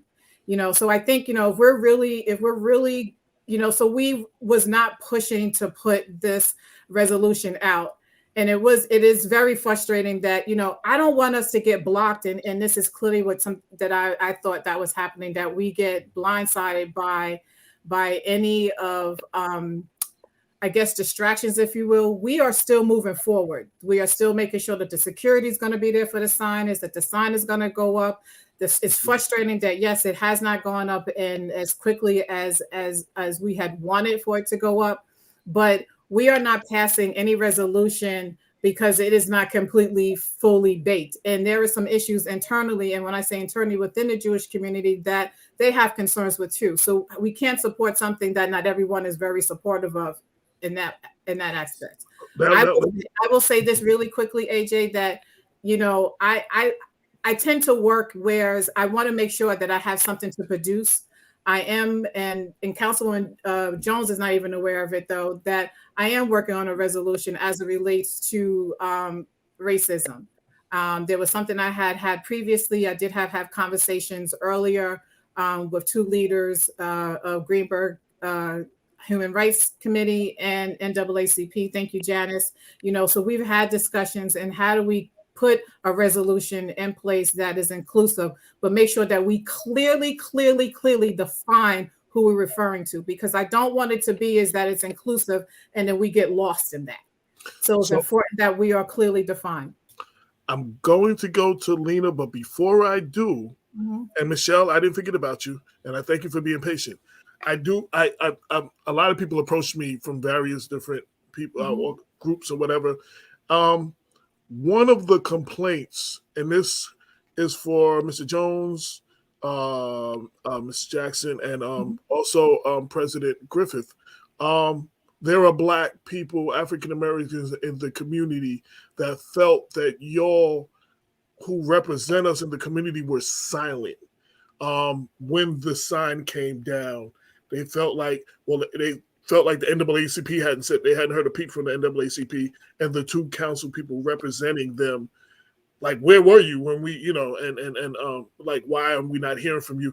And if I could get, briefly from Janice and at least one of y'all, and then I'm going to go to Lena about, I want to move on, but I want to give y'all a chance to address that. Thank you for asking that question.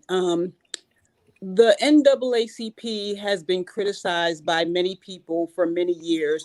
We're always going to be criticized. We can't please everyone, but we were on it as soon as we found out. We were working with Paul Feiner about putting it back up. We were working with other communities. We were writing letters. You know, some people don't know what we do, but they don't come to our meetings. They don't want to get involved. But because we're not loud about it, they seem to think we're not doing anything, which is so far from the truth. We were on it right away. We wrote letters. We were at meetings. We spoke up. I spoke to somebody on Channel 12. So, you know, I always say you're not going to please everyone, but the people who come to the meetings, who want to be involved, they see what we're doing. So we were on it right away as soon as we got word. Do you think that I know dealing with Mount Vernon, I've been heavy in Yonkers, a little bit in New Rochelle. I'm starting to get more involved in Greenburgh. Stuff sometimes does not trickle down to the average person in the community. Do you think that maybe the NAACP can do more in town forums and drawing people that maybe are not members to, you know, to have discussions like this? Or we can always do more. There's always room for improvement, and we're always looking for ways to improve and include the community. We advertise in the paper that we're having meetings. It's on our website. It's on our Facebook page. Word of mouth. We would love for people to get involved and help us. We have a very small group of members that are doing all the work, but we always have a lot of people saying what we're not doing. And it's just not true. They need to, you know, I don't know how we can reach out and get more. I'm sure if you know, let me know. But, you know, we're always encouraging people to join us, to come on board, to come to the meetings. I don't know what else we can do, you know. I wanted either one or the other, Mr. Jones or Mr. Jackson, to answer that. Again, there were people in the African-American community felt that the two members of the board they didn't hear a peep from, and you were silent, and they were upset about that. Again, and to Janice, it's like there are things that we do and that, you know, it doesn't get out, or people think that we're not doing anything. And then there's a lot of stuff that goes on behind the scenes that is being done. And again, unfortunately, does not get the traction as things that, if it appeared, that don't get done. We have been working to make sure that there are things in place, like, you know, security, and making sure that there are other things in place, so this type of incident does not happen again. And that, you know, we're on it. But, you know, I'm not going to go back into that because we've already addressed that. And I will take that criticism, if you will, and it's constructive, that, you know, I have to do better being louder, you know, and what I'm doing and getting out there and resurrecting something that I had started when I first got into office, you know, but things just, you know, the responsibilities grow. And it kind of took me away from that, which is, unfortunately, you know, it's hurtful because it appears that I'm not doing anything, and there's so much that I am doing that's not getting the traction as it should. So I take that from the community, that I have to be more vocal, if you will, I guess, or I'll just say more louder, if you will, so you know that things are being done. I thank you for that. Now I want to switch to Lena. Good evening, AJ. Yes, a person who has supported Black Westchester when it was just a thought, from Damon and myself, who has always been there, who I want to speak. You've been on the front line a little longer than some of us, and I wanted to speak from a historical point, you know, what you've seen. We're talking about systematic racism and implicit bias in the towns of Greenburgh and even White Plains. And if you could just speak, you know, a little bit on that right now. Okay, let's stay there, because the NAACP is a huge organization. Everybody on this call is a member. Mm-hmm. And yet, when you're speaking, very few of you say, I am a member, or the NAACP agrees with me, or I am also supporting the NAACP. We're looking to them as well. I think we don't mouth off our organization, and it's our organization. And everybody has to do a better job of that. I think what happens is, it isn't so much we're working behind the scenes. We're working. And one of the things I remember, Gina, when you were running for office, you came to our meetings, you took notes. And out of that, I believe, grew your task forces, because you had one in all the game changer areas for the NAACP. And we needed to hear that. We needed the people who joined your task force to also feel that they should join the NAACP. It takes the community to keep our organization alive. And I think the conscientiousness that we bring to that is very important. We recently had a New York State conference, and one of the things we regularly do, aside from regular membership meetings, are regional meetings, state meetings, national meetings. These are all very informative settings with people who are really grassroots people in the trenches doing very important work. So I want to commend you, Gina, on the task force that you created in all these areas. And I want to suggest that you follow up in a way that lets them know the NAACP was the foundation for that thinking, and that we all need to be behind this organization. Now, as you talk about the specific issues going on in Greenburgh, I'm going to yield to Janice, because one of the things we've done is we kick the door down and everybody climbs over us going through it. And our Jewish brothers are no less guilty. So I know that conversations with Paul Feiner are usually very friendly, and he has a good heart as a person. But in terms of pushing policy and pushing the envelope, I think we all have to shove it at Paul. He's been in leadership in Greenburgh for a very long time, and very little has changed in favor of the African American community. As you're saying, we are most represented in Fairview. But there's no reason for that other than systemic racism. Why aren't we living in Hartsdale, Ardsley, all the other places with the same numbers? Well, it's not such a detailed thing to look at. There are all kinds of discriminatory practices, redlining, not letting us see homes, not letting us buy homes in certain areas, saying that they were already sold when they weren't.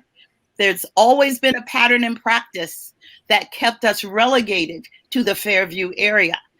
Ken, you're right. That's what we don't talk about. I think we have to keep it on the front burner, that not only is there systemic racism, this pattern and practice has gone on for years. And we're at a point now, we're at a crossroads where everyone has to realize that we got to get on the same page. We got to get on the same page together.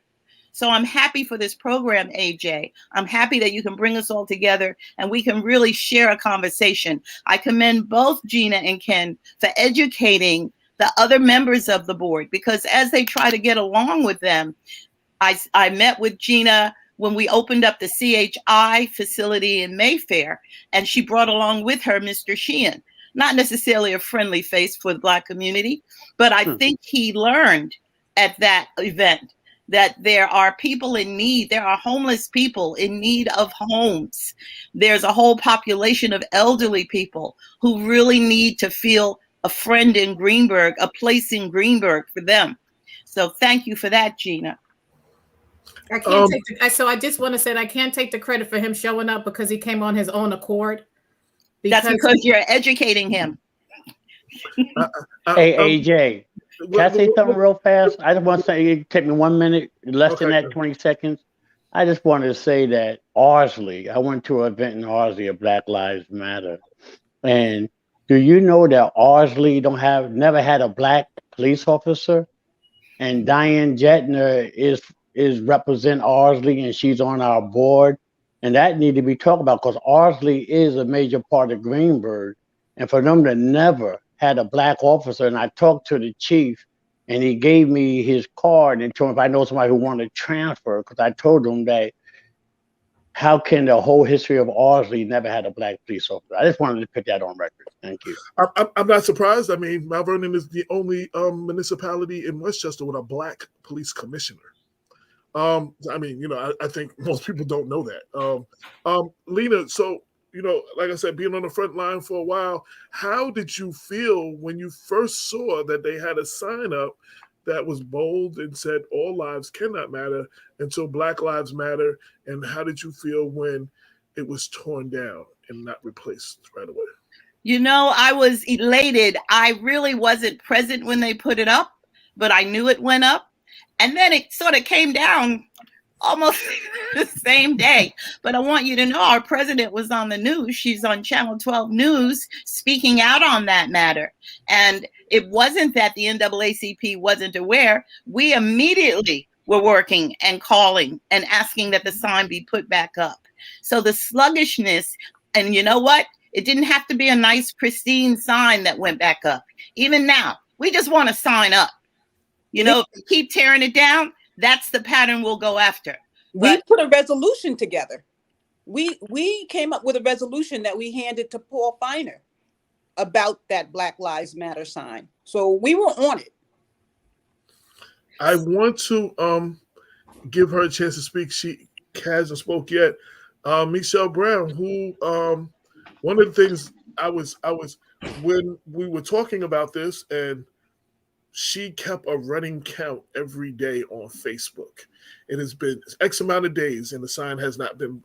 It's been X amount of days. I think we got to about 140 days before there was the sign, before the polls were even removed, and now we're somewhere around 150 days. But she relentlessly kept a count, like to make sure it was in everybody's face. Look, it's been 143 days and blah blah blah. It's been 100 and something days, and I just want to give her a chance to speak and talk about that, because that was what kept me in the loop of what was going on. AJ, I want to give Mechelle kudos and let y'all know that she is an NAACP pit bull. Yes, I am. Hoorah! Not only is she in it, but she says that she's representing the NAACP. People may not want to hear it. She's collaborating with the human rights group, but she's ours. Yes. Go ahead, Mechelle. Hey, hi, Lena. Thank you. Yes, 150 days today, actually. And again, the Black Lives Matter sign, it's for us, but it's not for us. We're Black people. We know our lives matter. You know, and I hear what the council people are saying, right? But it took 140 days to get the site cleaned up. And as Black people, I think Black people should know carnage when they see it, right? And that was carnage. I mean, it was like, you know, a news singer from a tree without a body. People had to drive past there every day and know that there was a crime committed, a hate crime that does not want Black people in that community. And to this day, you know, I get the whole hoopla and you need cameras or whatever. You know, I get what you're saying. However, you know, the message we're sending is that racism is tolerated in Greenburgh. It shouldn't take 150 days to put up a sign that's been made, you know, that's made in-house. It shouldn't take 140 days to clean up carnage, but it did, right? And again, the sign's not going back up against the pole. It's going to go on the ground in front of the Welcome to Greenburgh sign. That's the thing. But, you know, I think that's a problem. I think having a celebration, you know, about a hate crime is a problem, right? I mean, if you want to celebrate the mural and you want to celebrate your banners, I mean, I don't know, but I don't think you should have any unveiling at that site at all. That site is a scene of a hate crime for Black people, against Black people. And I don't think there should be a celebration about that at all. And I don't understand why there could even be an idea that there would be. Additionally, that anti-Semitism resolution that was presented by Paul Feiner came from the Black Lives Matter sign. And he said that himself. This is all intertwined. And it shouldn't be a hot topic that anti-Semitism is taking precedent over a movement that's been moving, at least on the sign, for 150 days. I don't understand why that happens. I guess the town board can answer that. I want to know what you think about the anti-Semitism resolution that's being presented. And I'd like to understand what you think about having a celebration at a hate crime scene and how it could take 150 days to have a sign put back on the ground. Can I just say, AJ, Yes, that briefly, yes. That I applaud Mechelle for keeping the tragedy around the sign on social media and in the news. This is exactly what I'm talking about. This is keeping the conversation alive. 400 years we've been fighting, racism in America. We need to talk about it. And the fact that the sign was torn down and we're still talking about it and it hasn't been put back up and people are, vary in their responses to it not having been put back up. This is all good stuff. This is all the things that we need to be talking about internally within our own community, the Black community, and including the wider community, including everyone. And by people like Mechelle and Cliff and Janice and the NAACP and the Human Rights Commission, both of which I'm members of, keeping talking about what's going on, it's moving closer to other people understanding what we go through every day and our everyday experiences. And that's what I believe is necessary in order to make some traction against the beast that is racism. Respectfully, Ken, all due respect, conversation is not action. This is an actionable item. This is something that takes 3 votes to change. You're 2 of them, you and Gina. It's a Black issue. You're Black. Your family's Black. You come from Black people. We don't need to talk about what happens. You're old enough to know what happens. You're there because of the NAACP. If they didn't stand up 100 and some odd years and fight for what they fought for, you couldn't even be where you're sitting right now. What conversation do you need? Really? There shouldn't be a conversation. You should know. And if you don't, here we go. I'm telling you, it's carnage. It should not be celebrated. Anti-Semitism is horrible. Human rights is everything, and I support that. However, we're talking about a Black Lives Matter movement right now. And I would like to know why it takes 150 days to get a sign put back on the ground, and why an anti-Semitism resolution triggers a Black Lives Matter potential resolution against anti-Blackism, Gina. Now, when you've been there over a year, you're Black, you know that there's problems there. Why does it take anti-Semitic a resolution to trigger you saying now you're writing something? And Ken, why does it take 150 days to get a sign put back on the ground? And why do you want a celebration over that? Those are my questions. I don't understand. Mechelle, I just want to answer. So again, Mechelle, like I mentioned, I don't want to do anything that is not fully baked. I want to make sure things is right. So yes, I dragged my feet on it, but that resolution that I was working on, I've always been working on it. And I just wanted to make sure it was done right. So again, it could be timing. Maybe, I just say, let it go and then make sure it's right. But again, I want to make sure it's right because I know that sometimes, and it shouldn't be this way, that we only really have that one time. So if we're going to put something on the street, that I want to make sure that it's on the street and it's impactful and it has meaning, that it's just not something, and it's just not a bunch of words on a piece of paper. So it did not take the anti-Semitic resolution to start that. This was all brewing on, even as I was trying to figure out how to roll out the Greenburgh Against Systemic Racism. So again, that's me personally being delayed, and again, that wanting to make sure that it is correct. I wanted to ask one question real quick. Dealing with one thing Mechelle said that I was confused. So I know where the sign was, and I know how the sign was positioned under the Greenburgh sign.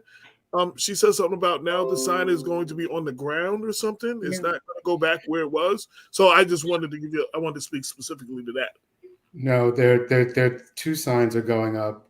One that says all lives can't matter until Black lives matter, and the other that says racism will not be tolerated here. The racism will not be tolerated here sign is going to be attached to the post that is holding up, one of the posts that's holding up the Welcome to Greenburgh sign at all 3 entry points to the town and in front of Town Hall.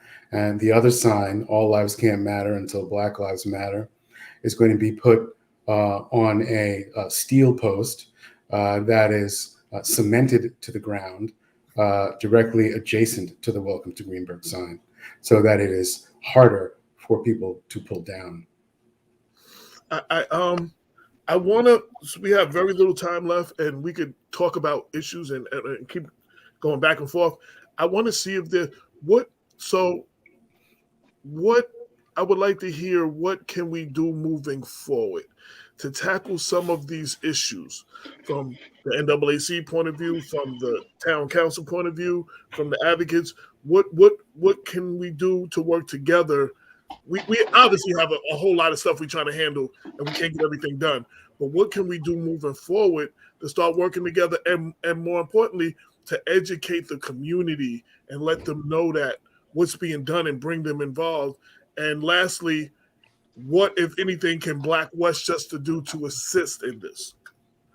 I mean, as I mentioned earlier, AJ, that I have to resurrect my newsletter and get out to talk about the things that we are doing around the town, and including, the things that, we want to push forward. So, and moving forward, I need to do that. I need to do a better way. I need to do better in communicating with the community more, and, and not just take for granted that, they see the actions that's being happened, because sometimes action is not clear.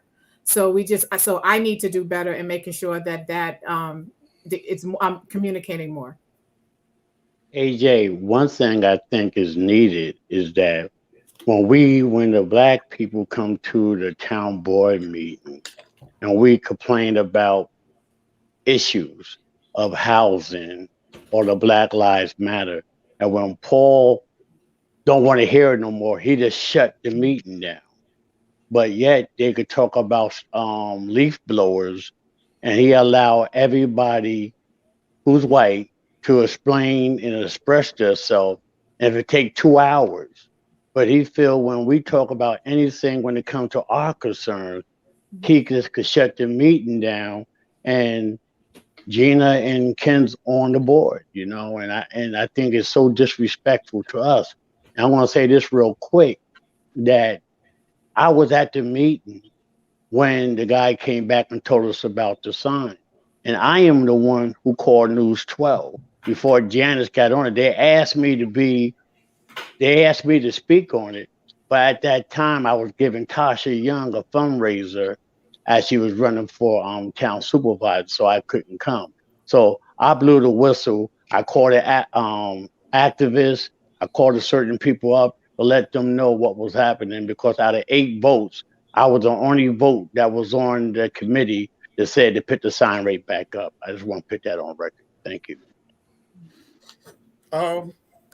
Janice, from the NAACP perspective, what can we do more to maybe work together more, to combine our efforts to get the word out, to tackle this issue moving forward? I think it's very important that we as Black people stick together. I think when there's division and between ourselves, it gives them an opening. So we need to communicate just like we're doing tonight. I think we definitely need a part 2, maybe a part 3 of this conversation. But like Mechelle said, it's going to take action. But we need to all be on the same page. We should all be looking for the same thing. We should all be looking to end racism in Greenburgh, in White Plains. So I think that when there's tension and division between us, that creates a problem. We need to talk more with each other and stand up to Paul together. We need to stand up to Paul together and work with each other. The NAACP is a huge national organization. We're powerful, but we need the community, our Black people, to stand up there with us, to say, this is what we want.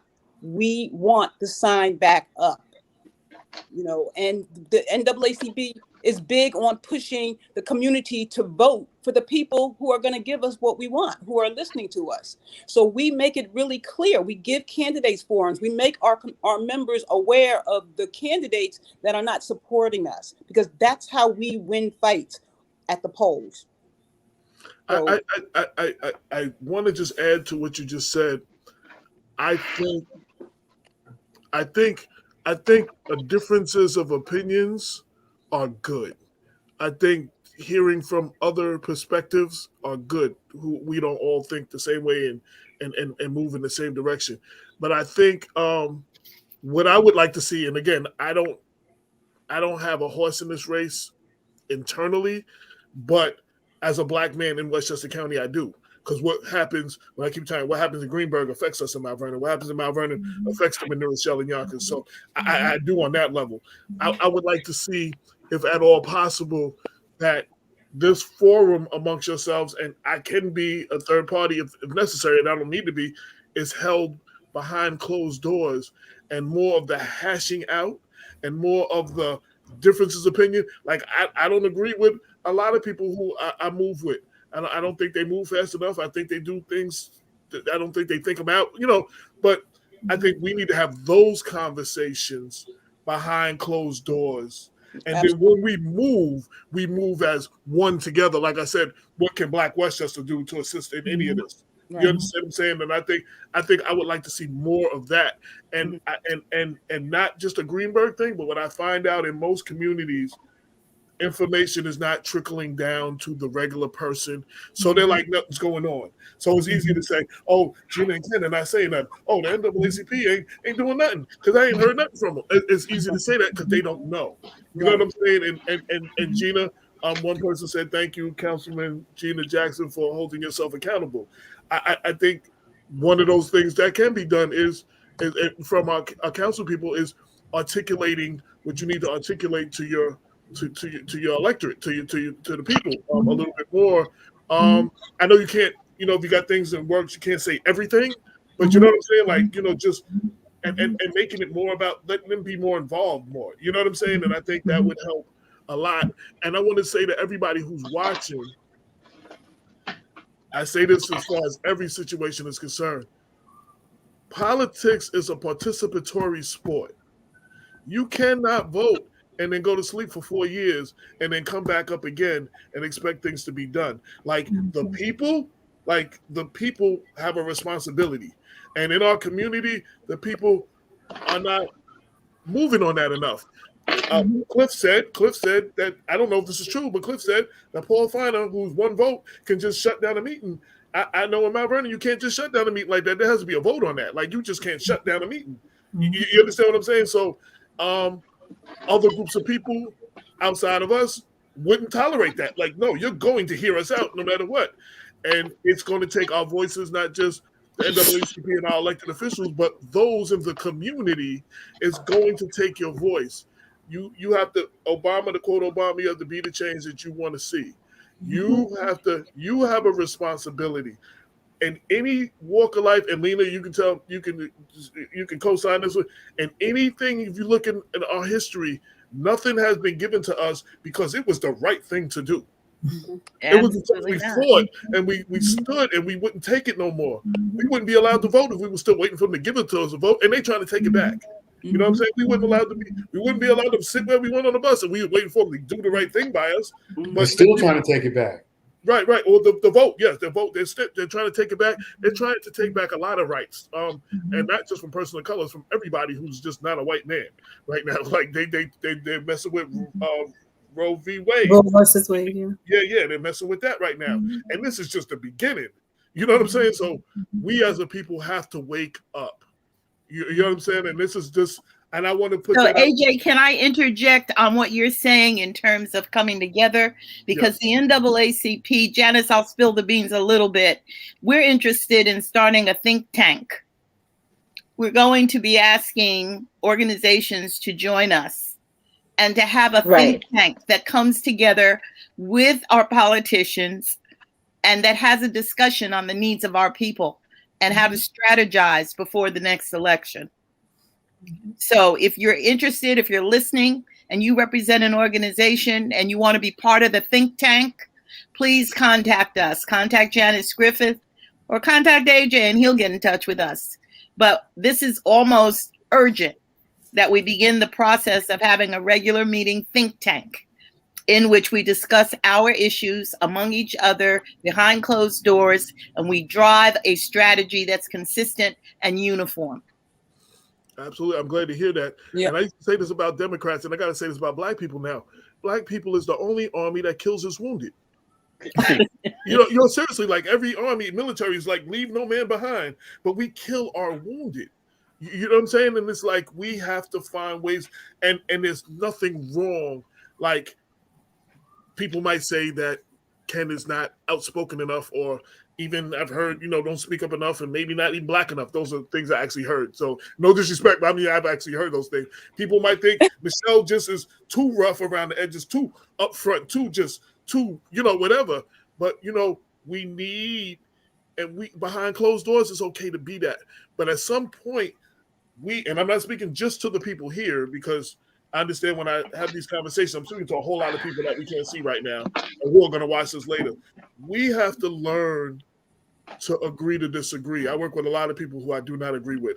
I work with some people I just downright don't like, but their interests happen to be the same with me on certain issues, and I work with them. But I think they're useless for everything else. I mean, but I still won't. If their interests is aligned with mine for that issue, I will work with them on that issue, regardless.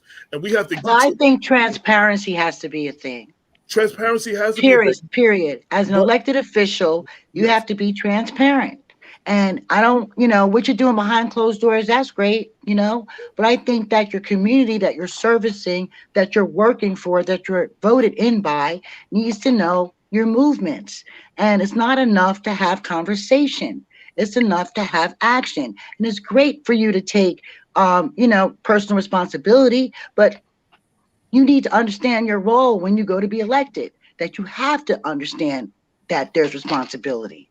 I mean, and I'm not saying that it's bad.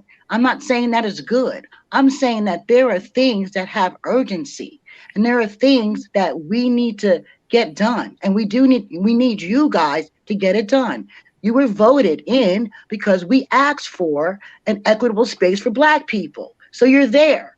So you have to listen to the space that's been created for you. And excusism is a thing amongst our people. And reasons why not is a thing amongst our people. And you have to understand that you would not be there if people like the NAACP or communities didn't exist. And I'm sorry, you not understanding, you not knowing is not what's saving us right now. And you not saying what's happening. It's not saving us right now. 150 days, sign still down. I agree that we have to work together. We do need transparency. Again, I stand by that. We need to fight amongst yourself.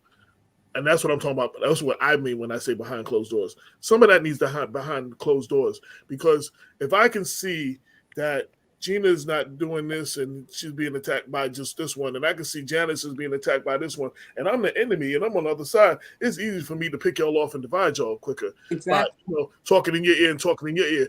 We need to have these conversations behind closed. This is good. This is good right now. Or disrespecting people who's out there advocating and not listening. Right. I agree, Let's don't leave that out. 100%. Let's don't leave that out, AJ. Right. That's Absolutely. important. It has to be mutual respect for what everybody does. For sure. Everybody has a role to play. Mm-hmm. Damon and I started Black Westchester. Damon's Mr.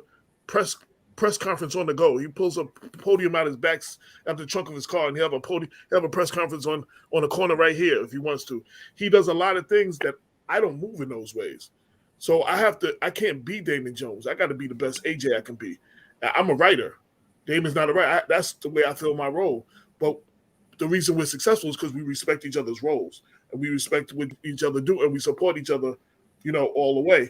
We need to do that as a community. We have our differences. We have different ways of seeing things. That's what makes us a beautiful people.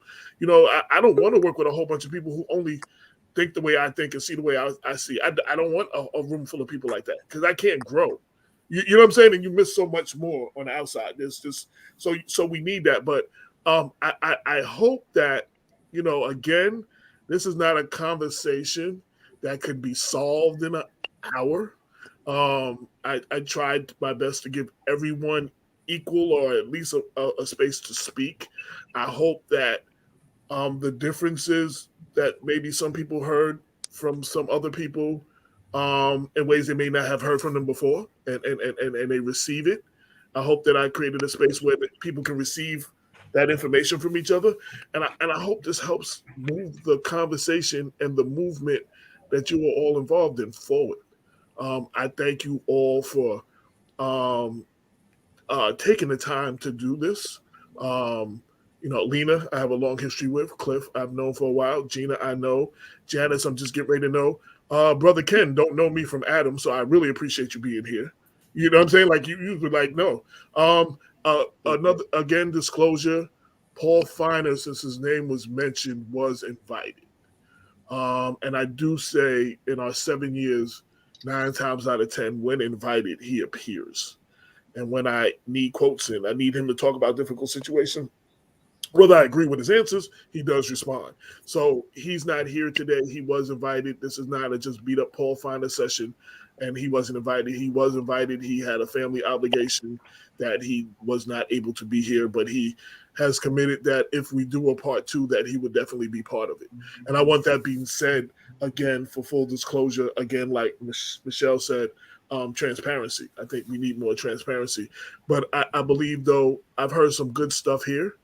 I'm hoping that we can move forward together, and anything I can do behind the scenes, out front, whatever, please utilize me. Anything that I can help to make situations better for Black people in Greenburgh or anywhere else in Westchester, please call me and utilize me.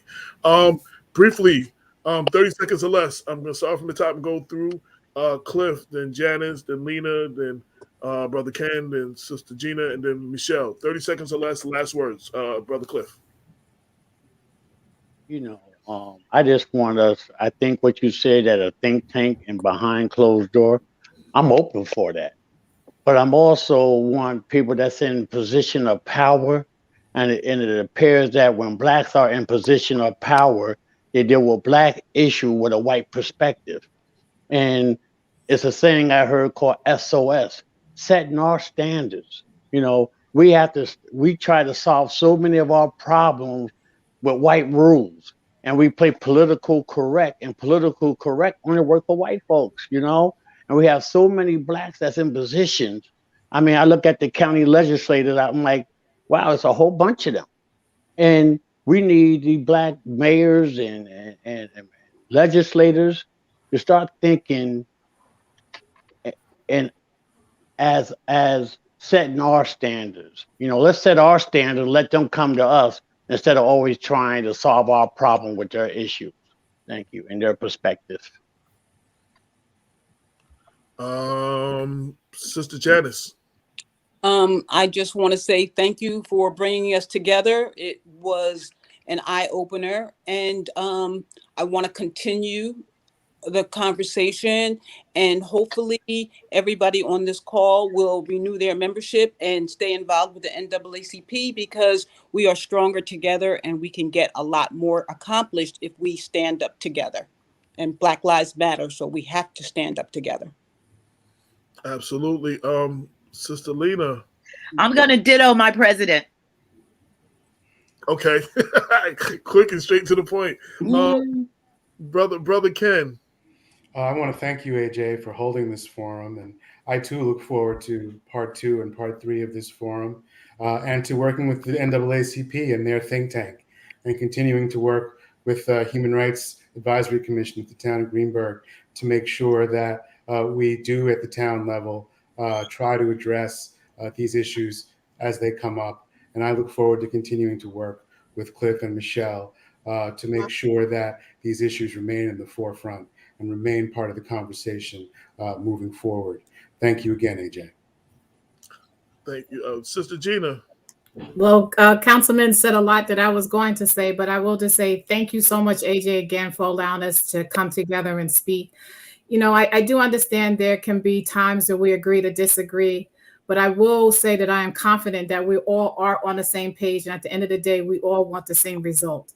How we get there, maybe not agreed upon, but I think at the end of the day that we will get there. This is definitely hard work. And as hard as it is to, again, to hear, when you're working hard and people may not see it or may not recognize it, continue to remind, but do know, have a place in your mind that know that work is being done. And again, I do welcome to continue to work with everybody. Thank you to Mechelle and to Cliff for the input that they are giving on the Greenburgh Against Systemic Racism Housing Committee. They've done, they brought a lot of great work there. I'm happy that they are on the team, because this is a lot, there's a lot to be done. This was a very interesting first 2 years, and I haven't made it completely 2 years, and it's learning as you go. And when I say learning, there's mistakes along the way. Anytime you take a new role and everything, you may have an idea of how things should go, but you have to learn the process, and you have to make sure that you move strategically and that it's definitely going to be impactful.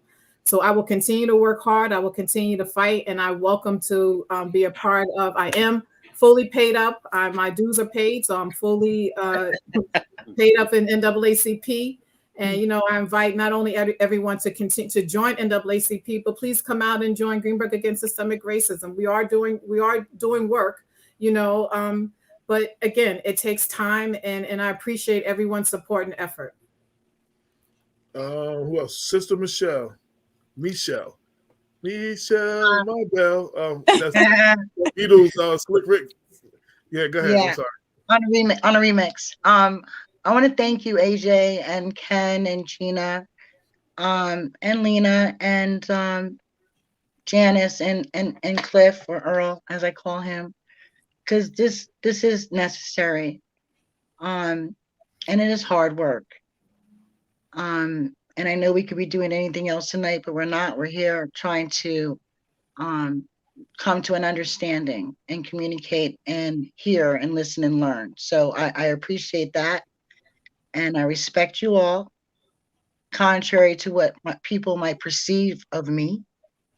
And I'm here because Black lives do matter to me, and so does my community. I grew up in Tarrytown, and it means a lot to me that it stays the way it is. And I'm going to fight and do what I have to do, and, show up and make sure that we're heard. So thanks again for this opportunity. I really appreciate it. I want to say in closing, what I found out, being the editor of Black Westchester has allowed me to move in many different circles of many different groups that think many different things, including groups that don't look like us, that don't care about us. But when it comes to us, what I found out, especially like in my city, Mount Vernon, a lot of the people, the stakeholders, the elected officials, everybody really has one goal. Everybody really wants to see the city move forward and be better. Where we differ is how we go about it. And sometimes I think my way is better than yours, and you think your way is better than mine. And sometimes I don't hear you because I think my way is better. You understand what I'm saying? And I don't know what the answer is to that. But I know it's something collectively. And again, this conversation is for the greater audience. We're having it in Greenburgh because of the article that just ran about questioning racism in Greenburgh. But we need to do this. And once we can get our communities together, we can help build and support other communities throughout the county. You know what I'm saying? That may need our help getting it together. But we can't do anything until we get it together ourselves. Nobody is going to do it for us. Answering many of the questions and comments, I would definitely agree to doing a part 2 of the show. What I do not want to do is have this same conversation again. I think we have to come at it with maybe more solution-oriented things. What have we done since this? What have we done since this? Like if we're still talking about the same thing, there's no need to do a 2 or 3 or 4. You know what I'm saying? It really, why are we going to keep having the same conversation?